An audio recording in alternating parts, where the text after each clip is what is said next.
Dear students, welcome to the classes of Ray Academy. We are studying double entry bookkeeping for standard 11th and the chapter is journal.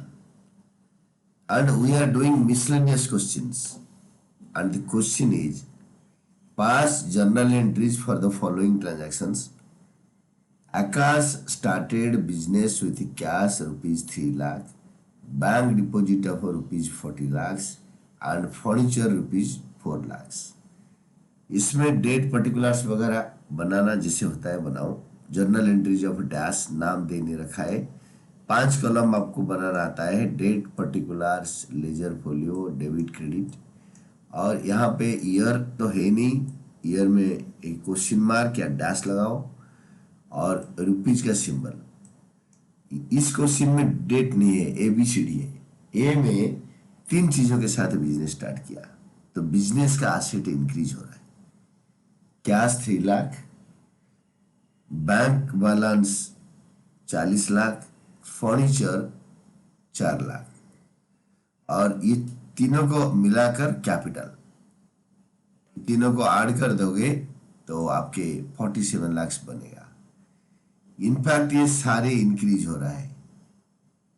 Increase in cash account is debited, increase in asset is debited, bank account is asset account, increase in asset is debited, increase in furniture और asset is debited and increase in capital is also credited. इसको बोलते हैं compound journal entry. More than 1 debits और more than 1 credits और कुछ journal को more than 1 journal को combine करके लिखने को बोलते हैं कंपाउंड जर्नल एंट्री. तो आपके इसमें नरेशन भी लिखो. Started business with cash, bank balances and furniture. Cash and bank balances and furniture. Then second, bought goods from Bhushan traders 30 lakhs against cheque 15 lakh, balance paid for later. Bhushan trader से 30 लाख का खरीदा, पहले खरीदा, purchases account debited, increase in expenditure is debited. हमने खरीदा 30 लाख का और हमने पेमेंट करा against cheque 15 lakh to bank. Decrease in asset, bank is a asset, bank हमारा एसेट होता है तो बैंक बैलेंस डिक्रीज हो रहा है. Decrease in bank balance is credited and balance payable later, हमने खरीदा था भूषण से, टू क्रेडिटर अकाउंट या to Bhushan. Best word is to Bhushan traders. Decrease, यहाँ पे लायबिलिटी, हमारा लायबिलिटी बढ़ गया तो decrease in bank is credited and increase in liability is credited and increase in expenditure is debited. आधा पेमेंट अभी, आधा पेमेंट बाद में. बाद में हमारा क्रेडिटर बढ़ेगा. क्रेडिटर का नाम है भूषण ट्रेडर्स. नरेशन लिखो, bought goods by cheque and on credit. Then C part. C part में आपके return goods of rupees 1,20,000 to Bhushan traders, जिससे खरीदा था वापस कर दिया. यही एंट्री को रिवर्स कर देंगे. Bhushan traders to purchases return account, Bhushan trader debited to purchases return account. यानी increase in expenditure is debited but decrease in expenditure is credited here. Decrease in expenditure is credited and increase in liability is credited but decrease in liability is debited. Decrease in liability is debited. Bhushan trader हमारा creditor था और वो 1,20,000 से कम हो गया क्योंकि उसने goods हमारा रिफंड कर दिया, रिटर्न कर दिया. नरेशन लिख दो, return goods to Bhushan traders, हमने खरीदा था, हम वापस कर दिए. Then D part, sold goods to Pawan, उधार में नाम दे रखा है तो उधारी. Pawan debited to sales account. Pawan हमारा डेटर है, हमारा एसेट बढ़ गया, increase in asset is debited. हमारा रेवेन्यू बढ़ गया, सेल्स बढ़ गया, रेवेन्यू बढ़ गया तो increase in revenue is credited. The rule, purchased, this is not purchased, this is sold goods to uncredit. Sold goods on credit, इसको ठीक कर दो आप. sold goods on credit.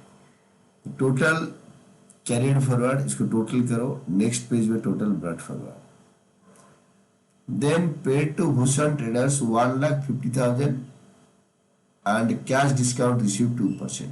हमने पे करा 1,50,000, तो भूषण ट्रेडर क्रेडिटर थे, decrease in creditor debited, decrease in liability is debited, 1,50,000 to cash 98%, इसका 98% हम पेमेंट करेंगे, decrease in asset is credited, और हमने उनको बोला कि 2% हमें डिस्काउंट दे दो, दे अलाउड अस, तो उन्होंने जो डिस्काउंट दिया हमारा गेन हो गया, इनकम हो गया।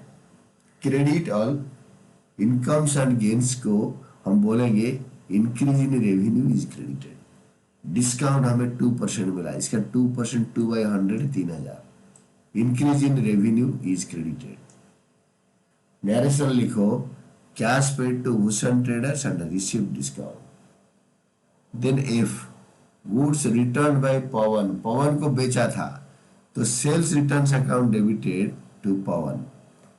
सेल्स रिटर्न, सेल हमारा रेवेन्यू होता है, decrease in revenue is debited, and decrease in asset debtor is credited.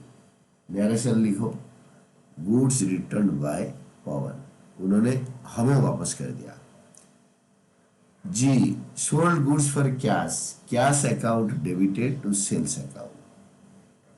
Increase in asset is debited, increase in revenue is credited. Cash asset है, सेल्स रेवेन्यू, इसका narration है sold goods for cash. G के बाद H, goods given as samples, हमने free में बांट दिया, लोग एक बार यूज करेंगे तो हमसे बार बार खरीदेंगे, खरीदने दोबारा आएंगे, तो गुड्स गिवन एज सैंपल, तो सैंपल्स और एडवर्टाइजमेंट अकाउंट डेबिटेड, हमने एडवर्टाइजमेंट कर दिया टू परचेजेस अकाउंट, हम जितने में खरीदा था उतने में दे दिया, तो इसीलिए परचेजेस अकाउंट आएगा। हम फ्री में डिस्ट्रीब्यूट कर रहे हैं, उसमें प्रॉफिट थोड़ी लगाएंगे। तो increase in expenditure, advertisement expenditure या sample expenditure, increase in expenditure is debited and decrease in expenditure is credited। Purchases हमारा एक्सपेंडिचर है, डिक्रीज हो गया तो क्रेडिट करेंगे। Narration, goods given as samples. H के बाद आपके I, paid income tax, income tax business कभी देता नहीं, इनकम टैक्स ओनर के इनकम पे होता है, वो ओनर के प्राइवेट एक्सपेंडिचर जैसे ट्रीट होता है। Always remember, income tax owner का ड्रॉइंग्स होता है, तो drawings account debited to cash account. इसको प्रीफरेबली अगर बैंक लिखोगे तो बेटर रहेगा, बट कैश भी चलेगा। तो ड्रॉइंग्स मतलब आपके ओनर का कैपिटल रिड्यूस हो जाएगा, तो decrease in capital is debited, यानी drawings debited, and decrease in assets is credited. तो then the last one, goods taken by Akash for household use, Akash is the owner of the business, तो यही होगा। तो drawings account debited to purchases account. I will explain you, ये घर पे goods ले जाने को बोलते हैं ड्रॉइंग्स, क्योंकि कैपिटल रिड्यूस हो गया, decrease in capital is debited and decrease in expenditure is credited. जो खरीदा था वो एक्सपेंडिचर हो गया, वो कम हो गया, और जब घर ले जाते हैं हम प्रॉफिट ऐड नहीं करते, क्योंकि द बेसिक प्रिंसिपल यही होता है, you can not sell the goods to yourself. आप अपने दुकान का गुड्स अपने आप को कैसे बेचोगे, और इसके बाद इसको टोटल करो, and this is all about your answer.